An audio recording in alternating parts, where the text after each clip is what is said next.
Amém, aleluia. O Senhor seja louvado, glorificado nas nossas vidas. Que Ele venha a ser a cada segundo que a gente está aqui nessa terra, fonte de inspiração para o nosso sucesso, fonte de inspiração para a realização da nossa graça diária de estar em comunhão com Ele. Que Ele venha a ser cada dia mais um amigo, o nosso Senhor, o nosso Salvador, o nosso Redentor, o Redentor das nossas almas.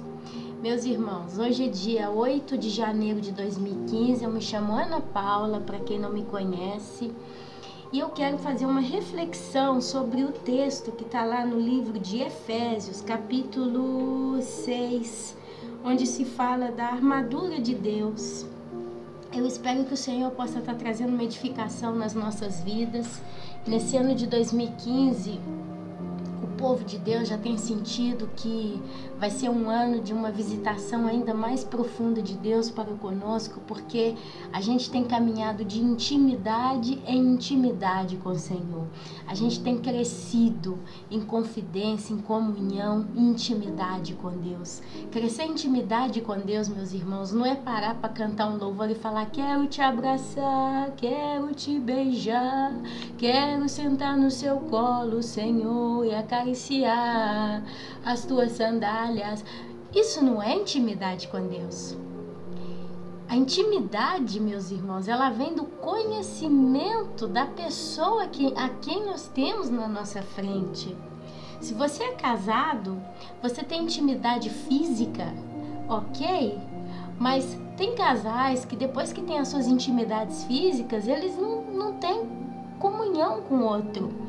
Às vezes o marido não sabe nem que a mulher cortou o cabelo, a mulher não sabe que o marido tá se sentindo um pouco mal ou tá alegre, porque hoje tem um programa favorito, que eu sei que ele gosta por causa disso, ou o marido, hoje eu vou levar esse bombonzinho pra minha mulher, porque eu sei que ela gosta. A intimidade num casal, ela cresce com a amizade, com conversar, com conhecer, né? Quando você quer conhecer alguém, quando você quer ter realmente intimidade, porque a amizade, né?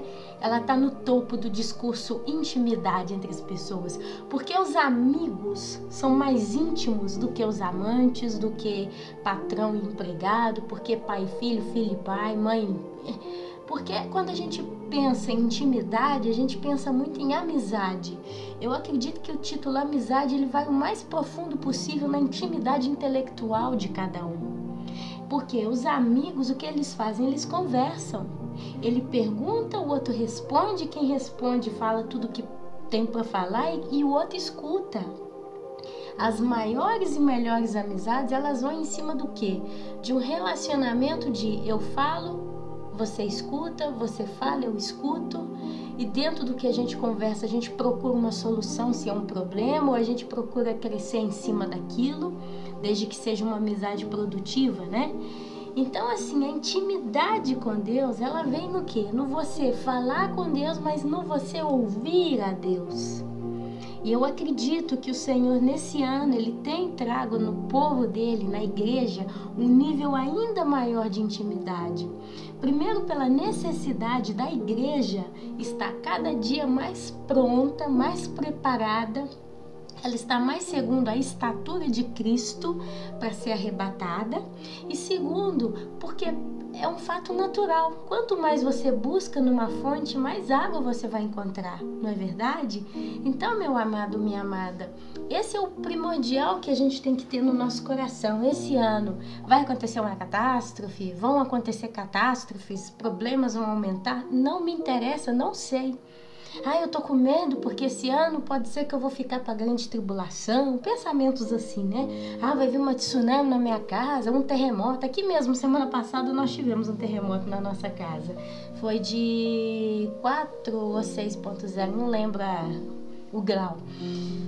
Mas a gente não pode pensar assim, sabe? A gente tá... Eu não sei se você ainda não pensa assim. É tempo nesse ano de pensar em Deus. Eu quero ser mais íntimo com o Senhor. E o único modo, meu amado, minha amada, de ter intimidade com Deus é buscar na palavra de Deus a edificação espiritual para a nossa vida. Amém?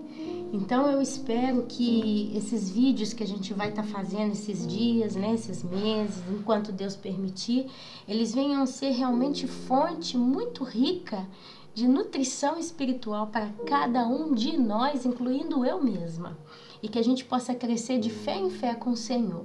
Então eu gostaria, se você tem a sua Bíblia com você, pega a sua Bíblia, abre lá no livro de Efésios, capítulo 6, do versículo 10 em diante. Se não, a gente vai escutando e batendo um papo em cima disso. Eu peço a Deus que ilumine essa palavra, que Ele possa estar realmente plantando nos nossos corações uma grande força de maturidade, de conhecimento, de intimidade, de amor para com Ele. No nome de Jesus, eu repreendo toda a força negativa que possa tentar atrapalhar esse momento aqui conosco. Vamos fazer essa reflexão. Vamos fazer essa reflexão, porque meditar a palavra do Senhor edifica o nosso coração, edifica a nossa alma, alimenta o nosso espírito e nos aproxima cada dia mais de Deus e nos dá sabedoria para o dia mau. Então, amém. Efésios capítulo 6, a partir do versículo 10, se intitula A Armadura de Deus.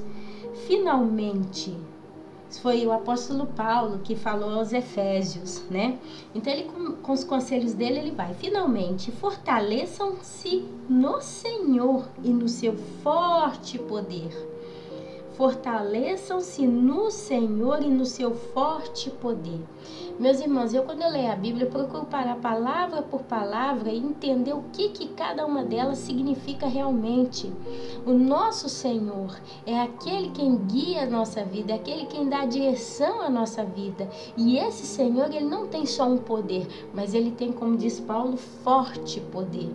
O poder de Deus é forte, é onipotente, é um poder que pode todas as coisas. Então é ali que eu me fortaleço, naquele que tem mais poder que pode me dar, né? Nós temos talvez o poder de caminhar, nós temos o poder de pensar, nós temos o poder de dormir, nós temos o poder de decidir coisas, nós temos o poder de imaginar, de criar, de talentos, de dons, mas vem de Deus, que é o nosso forte poder, é o nosso porto seguro.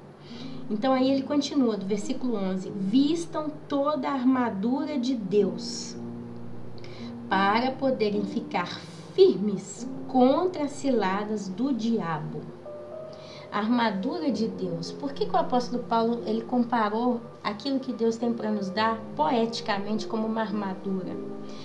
Naquela época tinha o Império Romano, né, que governava toda aquela zona, e os soldados romanos, eles eram praticamente os soldados mais fortes de todos os demais, tanto que eles conseguiram conquistar tantos impérios. E como eles eram fortes, eles tinham tudo de primeira linha, tudo de qualidade. A tressatura, né, a vestimenta deles eram as melhores. Então o apóstolo Paulo, ele fisga, ele centra como exemplo as armaduras, uma armadura.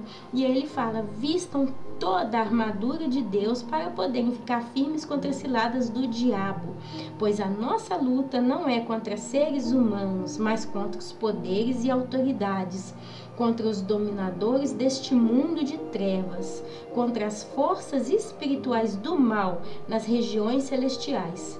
Por isso, vistam toda a armadura de Deus para que possam resistir no dia mau e permanecer inabaláveis depois de terem feito tudo. Meus irmãos, a gente entende, a gente aprende na Bíblia tanta coisa. E uma delas é que nós temos uma coisa que se chama pecado original. E a Bíblia diz que o homem, né, não tem um bom sequer, não tem ninguém que seja bom na terra. Mas se a gente começa, né, vocês devem ter observado aí que eu postei um vídeo do pastor Hernani Santos, quando ele fala pecados para a morte, ali ele explica muito, de um modo muito profundo, isso que eu estou falando aqui. O capítulo aqui que fala sobre a armadura de Deus, ele foca que a nossa luta não é nem contra a carne nem contra sangue, mas contra os principados e potestades deste mundo tenebroso. Porém, meu amado, minha amada, principado e potestade não pode atuar, demônio não pode atuar e realmente realizar alguma obra se não for através de uma outra pessoa, de um ser humano, tá? Então Satanás, ele usa e ele abusa da fraqueza humana para realizar os seus propósitos. Uma coisa que eu vi, acabei de ver um vídeo agora do chamado Danisudo do canal, né, do canal Knower Power, e ele foi mostrando o negócio do Jim Carrey, aquele ator, né, cômico, que tá fazendo piada contra os Illuminati, mostrando que virou bagunça, que agora tudo que se tá falando aí é sobre os Illuminati, o símbolo do triângulo, do olho. Então ele tá começando a tentar ridicularizar, comitizar o Illuminati, né? O sistema Illuminati. Aí esse Danisudo, ele explicou sobre psicologia reversa. Ele disse, né, se um marido trai a mulher e ele percebe que a mulher tá prestes a descobrir a traição, o que ele faz? Ele rindo, brincando, com piada, ele fala, acabei de sair com a minha amante, a gente foi para um motel, etc, etc, rindo, brincando. E assim, do nada, levando pro lado da brincadeira, a mulher, ela perde a estrutura que ela acredita naquilo, não, meu marido tá brincando. Então, ele tira da cabeça daquela mulher o pensamento de quem sabe meu marido realmente está me traindo, né? E é isso, segundo ele foi explicando, foi isso que eles estão fazendo. Eles estão levando o lado Illuminati para brincadeira nos Estados Unidos, porque o assunto ficou tão forte ali, as pessoas estão tão concentradas nisso, que então ele tenta julgar pro lado da comédia, de modo que perde a seriedade. Então, o inimigo, ele age na vida das pessoas, ele age através da alma das pessoas. A Bíblia diz que nós somos almas, e Deus, ele nos colocou no corpo físico, que realmente só executa o quê? Os desejos da nossa alma. É na nossa alma que está a cobiça, é na nossa alma que está a inveja, é na nossa alma que está o amor, é na nossa alma que está a inteligência, é lá que está a criatividade, o pensamento negativo, a tristeza, a depressão, ou a alegria, a realização completa, a paixão, o amor. Todos os sentimentos, eles estão na nossa alma. E uma alma que ainda não conheceu a Jesus como Senhor e Salvador, é uma alma que ela vai sem rumo, ela vai segundo os desejos da carne, que para complementar tem os seus hormônios, tem os seus sensores e etc. Então trabalha junto, é um mecanismo muito evoluído, né? A alma trabalhando junto com a carne. Mas aqui a Bíblia diz que nós temos que colocar a armadura de Deus para resistir ao diabo no dia mau, tá? E o que Satanás ele tem feito hoje no mundo das trevas que nos circula, né? A Bíblia diz que o mundo jaz no maligno. A gente tem sido atacado através da televisão, através da internet. A revista já virou lenda, né? Hoje a gente, qualquer coisa que a gente vê, eu com meus 2 filhos aqui em casa, eu passo aperto todo dia com qualquer tipo de desenho animado. Eu tenho que estar sempre de olho. Aí quando eles vão para a escola, lá eu não sei o que eles estão fazendo, o que eles estão recebendo, principalmente o pequenininho, que a professora bota desenho animado de tudo quanto é porcaria. Então assim, ele tem atacado a alma. A gente vê Satanás, ele agindo na mídia, ele agindo na vaidade, ele agindo no físico, né? As pessoas hoje, elas estão preocupadas em ter um corpo em forma, né? O tipo de roupa que as mulheres vestem, o tipo de roupa que os homens usam, né? Se eu for uma pessoa mais inteligente, mais estudada, eu vou ter mais poder. Então, assim, ele vai julgando tudo quanto é força do inferno em cima do ser humano, para deturpar a nossa dignidade, para deturpar a nossa mentalidade, porque ele sabe que nós somos fracos. Por quê? Porque nós somos caídos. Por quê? Porque Adão um dia desobedeceu a Deus. No dia que daquela fruta comeres, você morrerá. Então a morte entrou na vida do homem através do pecado. Então aqui o apóstolo Paulo, ele vai conversando com os efésios com relação a isso.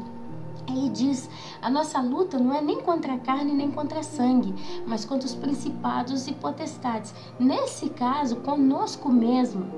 Se eu não visto a armadura de Deus na minha vida, se eu não coloco como base na minha vida a armadura de Deus, eu vou estar literalmente entregue ao vento do mundo que jaz no maligno, e qualquer coisa pode tomar conta da minha mente, sabe?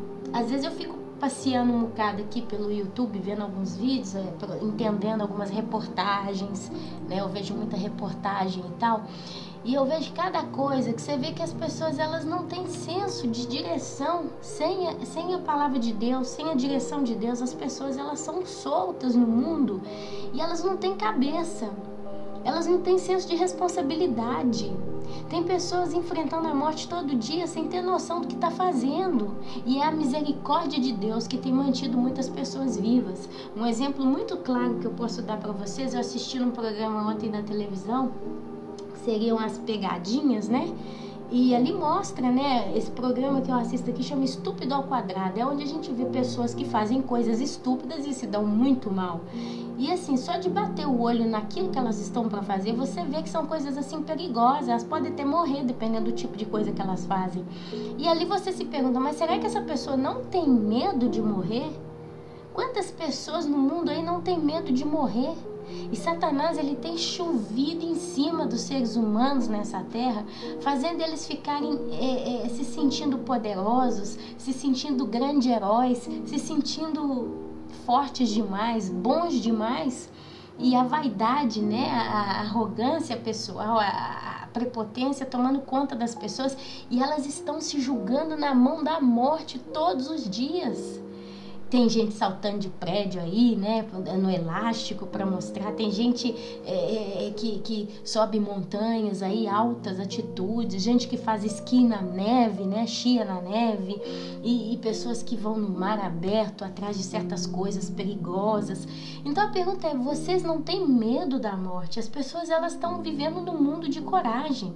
Eu sou corajoso, eu sou corajosa, eu posso tudo, eu faço tudo, eu sou dona do meu nariz. Sem levar em consideração que Satanás e seus principados e potestades têm lançado flecha a todo tempo contra as pessoas. Então, por que o apóstolo Paulo fala que a nossa luta não é nem contra a carne nem contra sangue?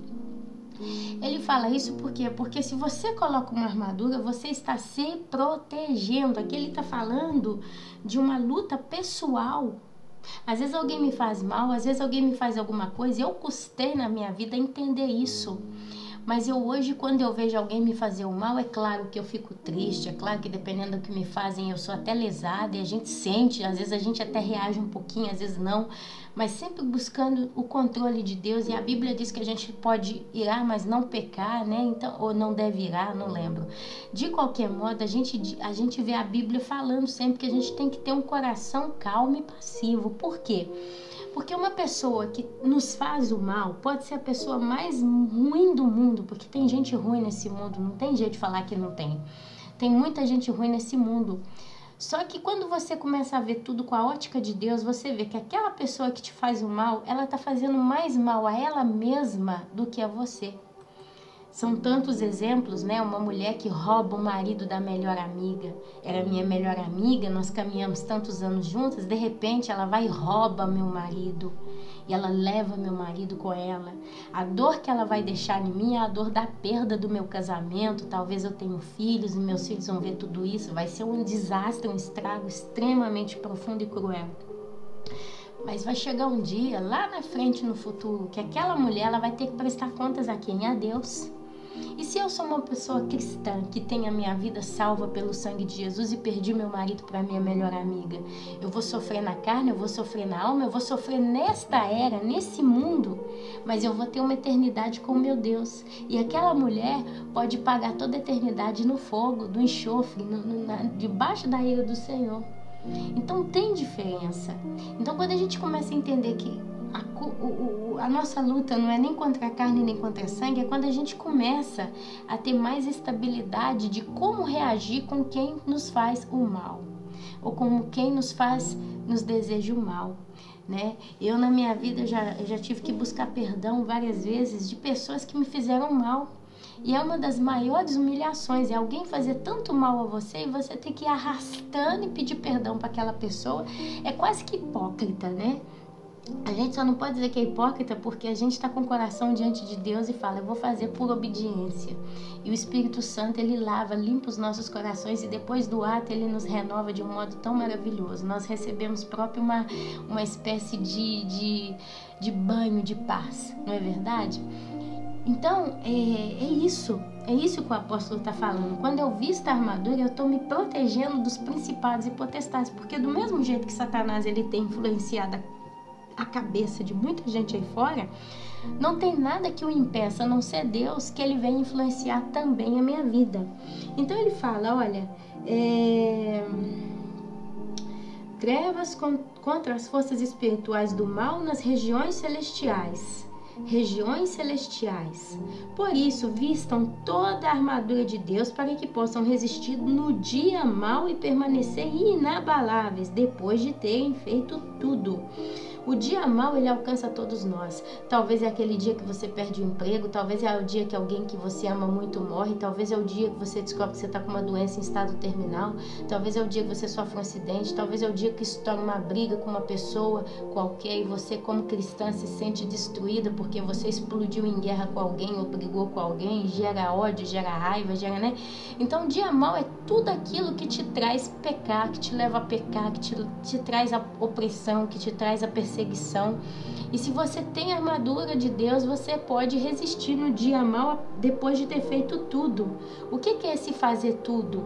É depois de ter se comportado segundo a palavra de Deus, tá bom? É você ter se comportado diante daquilo que Deus tem te ensinado no decorrer dos anos.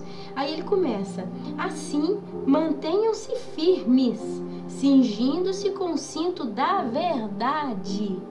Quando a gente lê sobre a armadura de Deus, a gente tem que entender e ver se nós vivemos as coisas que aquela armadura diz que nós temos que ter.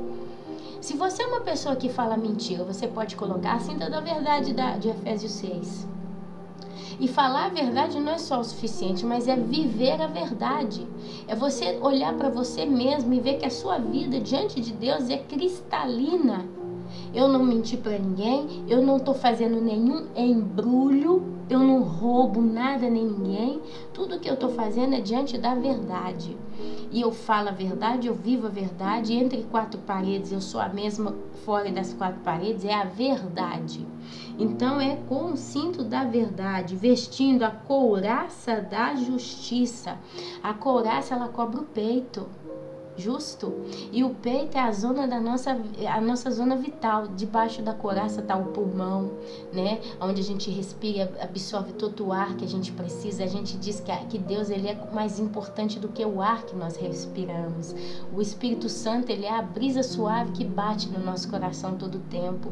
Tem o nosso coração que bomba o sangue, que significa vida, simboliza vida. E nós somos vivos em Cristo. Nós não vamos conhecer a segunda morte. Então, debaixo da couraça, a gente vê todos os órgãos mais importantes, né? Os órgãos célebres do nosso corpo, debaixo da couraça da justiça. Porque se eu tenho uma vida de verdade, Deus, ele me recompensa com justiça, porque eu também procuro ser justo. E tendo os pés calçados com a prontidão do evangelho da paz. É a palavra de Deus. Né? A nossa base, aquilo que nos leva a caminhar é a palavra de Deus. Não adianta eu falar, eu sou salvo em Jesus, eu oro todo dia, eu faço jejum, eu vou na igreja, mas se você não lê a palavra de Deus, como eu falei no início do discurso, né? A nossa maior fonte de intimidade com Deus é a nossa amizade com Deus. E para você ser amigo de alguém, você não pode ser só aquele que fala, mas você tem que ser aquele que mais escuta, principalmente se a pessoa em questão é mais sábia, mais madura e tem muito mais experiência para oferecer. Por que é bom ouvir muitas vezes as pessoas velhas, as pessoas anciãs? Porque são pessoas que normalmente elas já passaram por tudo que nós passamos e chegou um ponto na vida delas que elas não têm mais o vigor físico, a energia, né, que um dia poderiam ter. Então elas têm experiência, elas chegam à humildade, tirando o caso dessas pessoas arrogantes, prepotentes, etc. Mas nós estamos falando aqui de gente boa, né? Tem certos velhinhos e certas velhinhas que a maior alegria está a ouvir esses sábios anciãos. Então, nós estamos falando aqui em questão de Deus. Então, é mais belo para o ser humano ouvir o que Deus tem para falar do que nós falarmos com Deus. Orar a Deus não é ficar, Deus me ajuda que hoje não sei o que, não sei o que. A gente ora sim, a gente pede sim, como não? Só que A gente tem que colocar uma espécie de regra, 90-10, eu diria assim, 90% eu me dou a escutar o que Deus tem para falar e 10% eu falo, justo o necessário. E se realmente é necessário, nesses 10 eu vou louvar a Deus, porque eu vou começar a transbordar, porque Ele vai me encher com a graça, com a riqueza do Evangelho. Automaticamente você vai só abrir a boca para louvar a Deus, porque a sua vida vai ser isso, um louvor constante ao Senhor. E sabe, quando você para ali, hoje eu preciso fazer um pedido para Deus, às vezes você só comenta esse determinado fato. Ou então é quando você começa a interceder pelos outros, e aí o Espírito Santo entra em ação.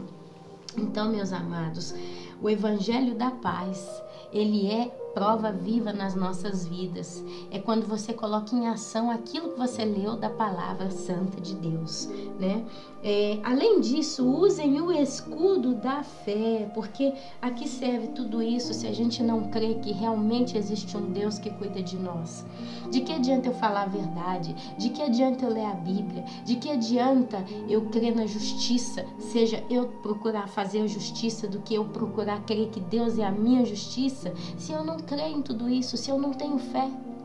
Tem hora que parece que as coisas de Deus são muito fantasiosas, né? Nosso Deus, mas é demais para minha cabeça. Parece que tem hora que você vai ouvindo coisas e lendo a Bíblia e tal, parece que é tanto para sua cabeça que você para, gente, mas e se isso tudo que eu creio não fosse verdade, né? Mas não é.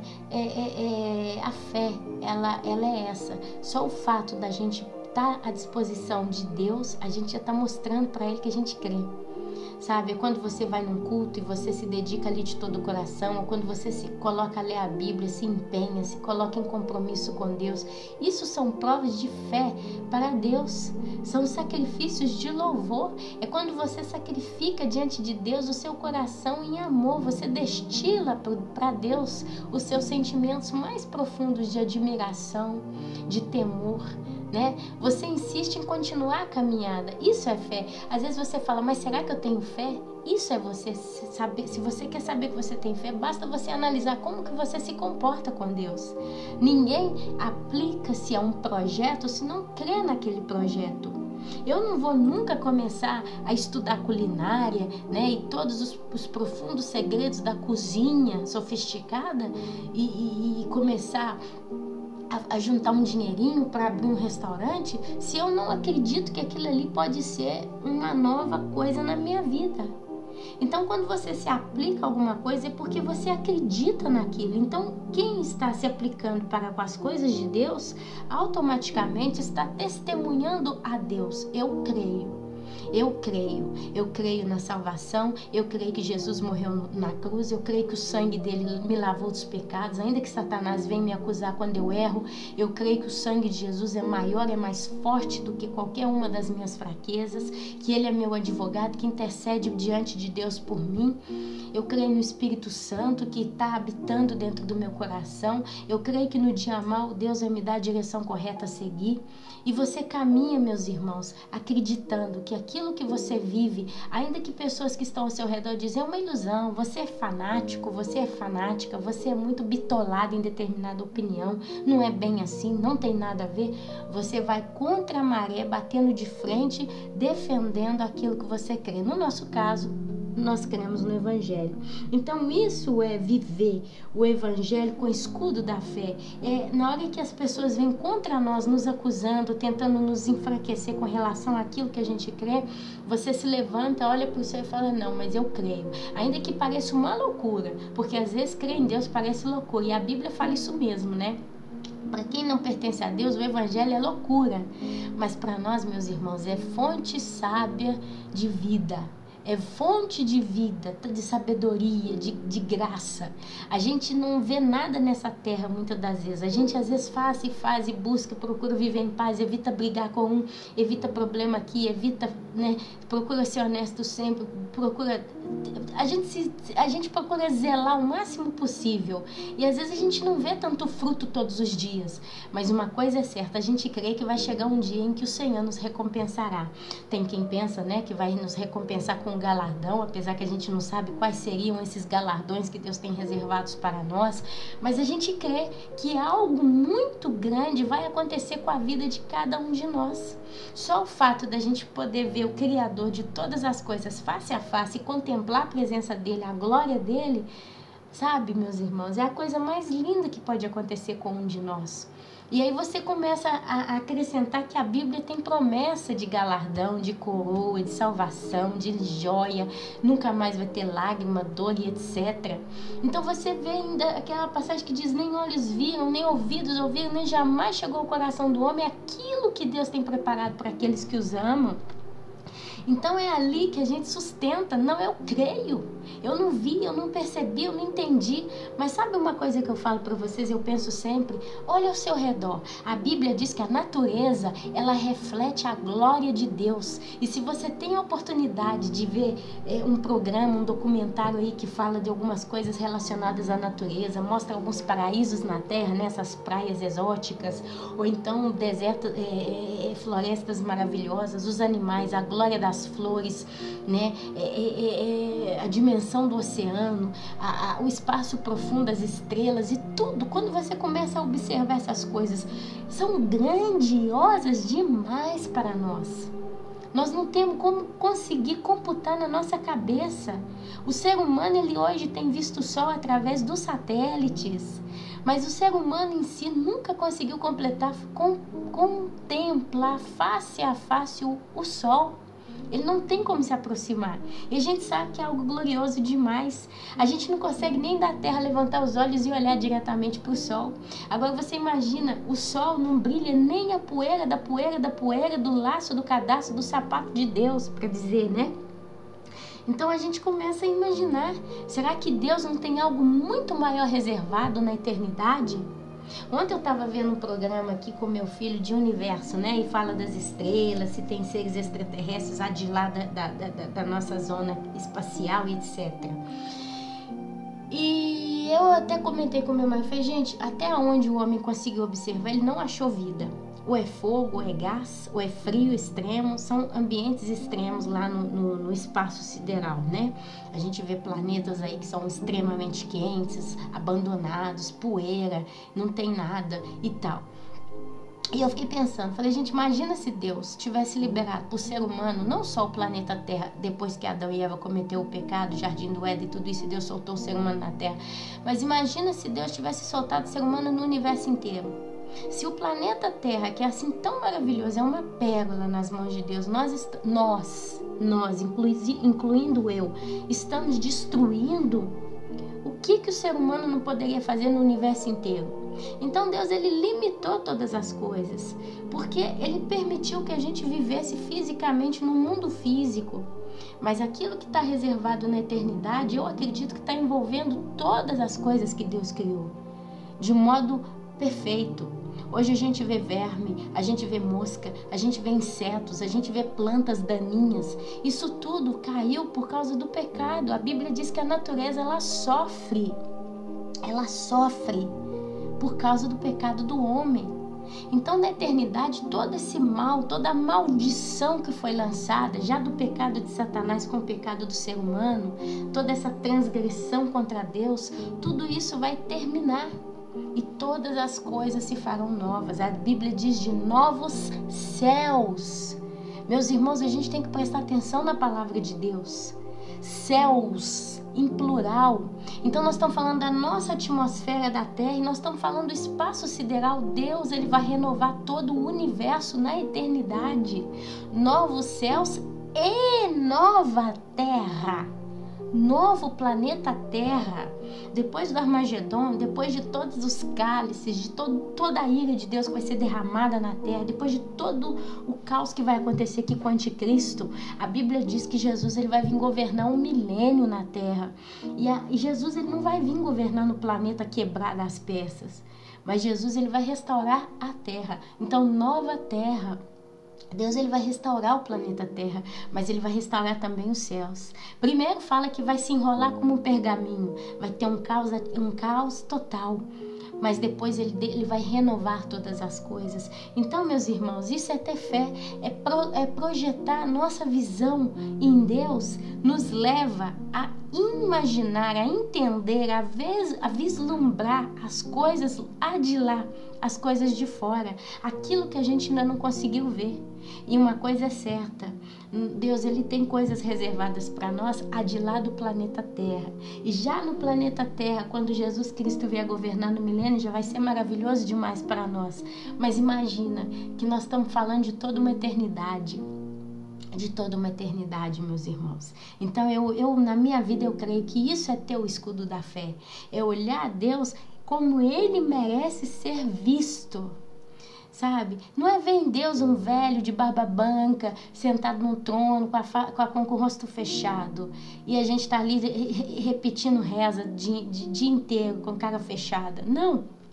Mas é ver nele a essência da vida, a essência do tudo, a essência de amor, a essência de alegria, a essência de joia, a essência da plenitude.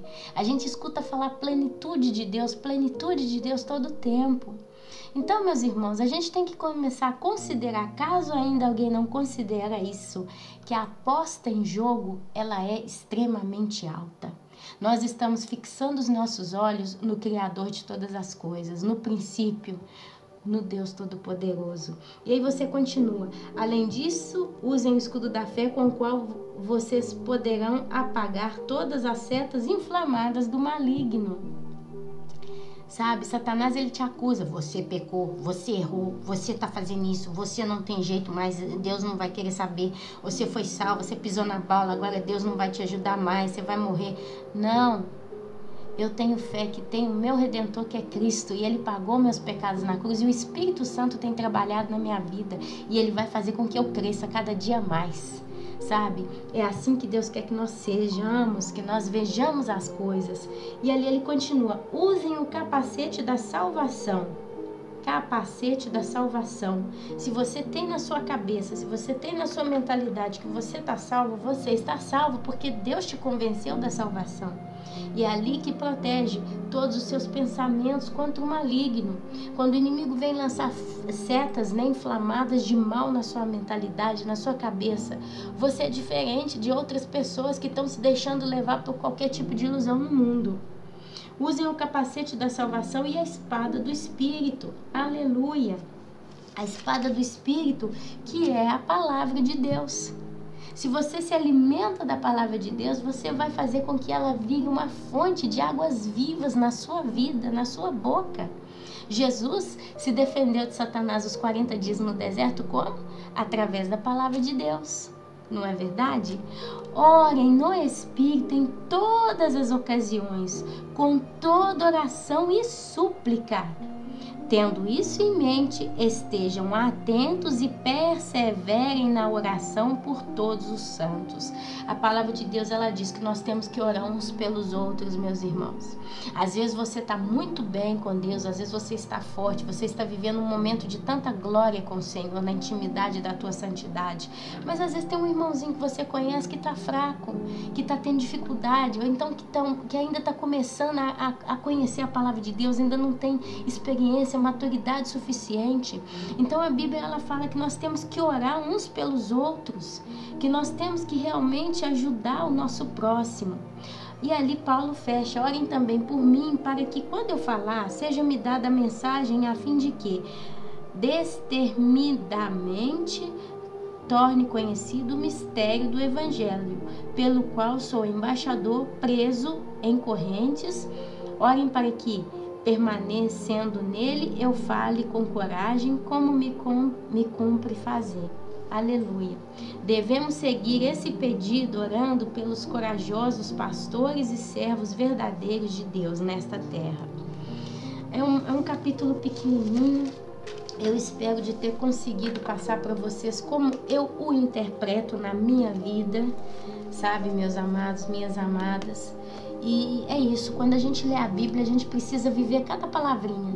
Cada palavrinha, cada versículo, a gente precisa meditar na palavra de Deus. E meditar tem um sinônimo, regurgitar. Vocês viram o que é regurgitar? Quem sabe? Tem quem não sabe. Vamos ver. Às vezes é um pássaro, né? O pássaro. O pássaro, ele vai, ele pega o alimento, ele mastiga, ele conserva aquele alimento no seu bico e ali ele leva para os filhotinhos e regurgita para fora aquela coisa. É uma coisa nojenta falando desse exemplo, mas é isso que é regurgitar. Ele já mastigou, ele já degustou aquele alimento e aí ele oferece para os pequeninos, né? Vocês veem, eu na minha vida, eu tenho testemunhado para vocês que já são 4 anos que Deus tem feito uma obra maravilhosa em mim, porque Ele tem me despertado a ler a Bíblia, Ele tem me despertado a ter mais atenção e mais cuidado com as coisas de Deus, mais zelo, mais carinho, mais capricho. E nessa história, quanta coisa eu tenho aprendido diretamente com o Espírito Santo, quanto o meu coração tem crescido, tem ficado forte, tem tido uma mentalidade mais honesta com relação à vida, como ela é, né? E acaba que chegou um ponto que eu não pude conter isso só para mim. E eu comecei a colocar para fora através do meu canal, né? Então isso é regurgitar, espiritualmente falando. Você pode observar, quando Deus ele te enche muito, ele te dá muito conhecimento, muito entendimento, e você começa a crescer com Deus em experiência nas orações e tudo, automaticamente você começa a dar frutos. Isso é dar fruto.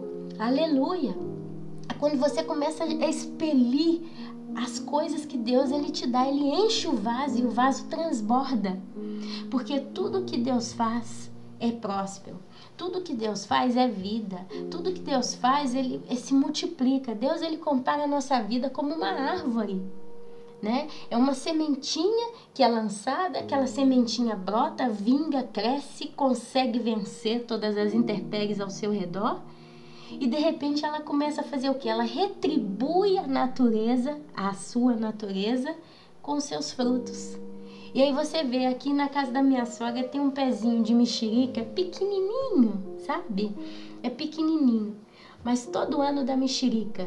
E dá tanta mexerica que até fica podre. A gente come. Toda vez que vai lá, enche uma bacia, enche um caixotinho, enche 2 caixotes. No dia seguinte tem mais mexerica. E pelo aquele período que ela precisa dar os seus frutos, não termina. Uma arvorezinha só consegue alimentar uma família de 14 pessoas, né? Porque cada família pega um pouquinho de mexerica e a gente vai passando.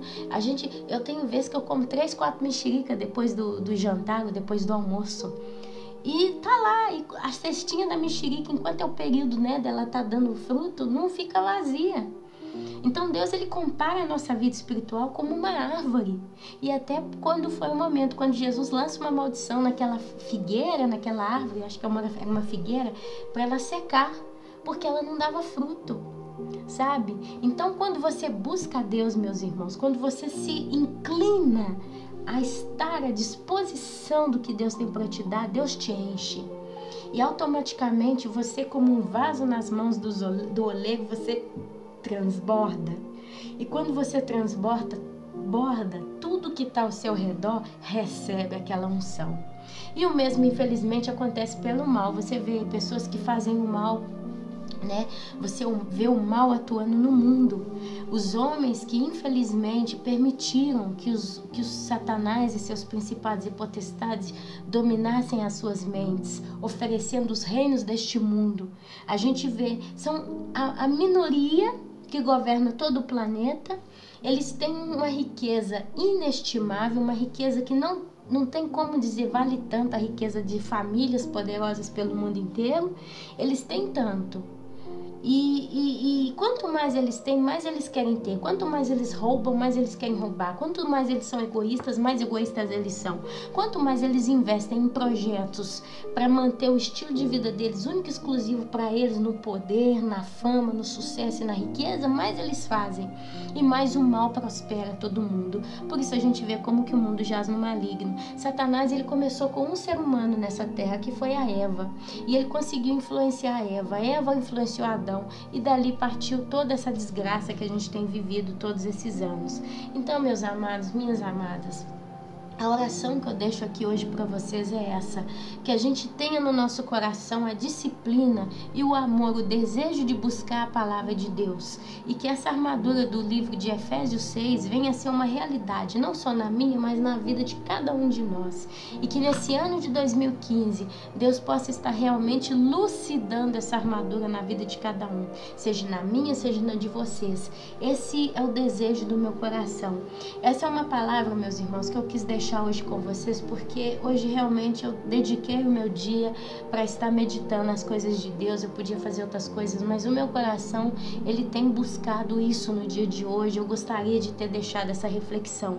Então eu espero que tenha sido de grande utilidade para cada um de vocês. Não percam, meus irmãos, não percam a meta das nossas vidas, que é Jesus Cristo, que está esperando por nós para uma eternidade maravilhosa, uma eternidade de glória, uma eternidade de alegria, uma eternidade de vida.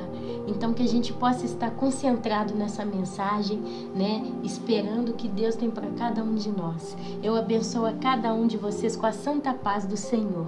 Amém, amém e amém.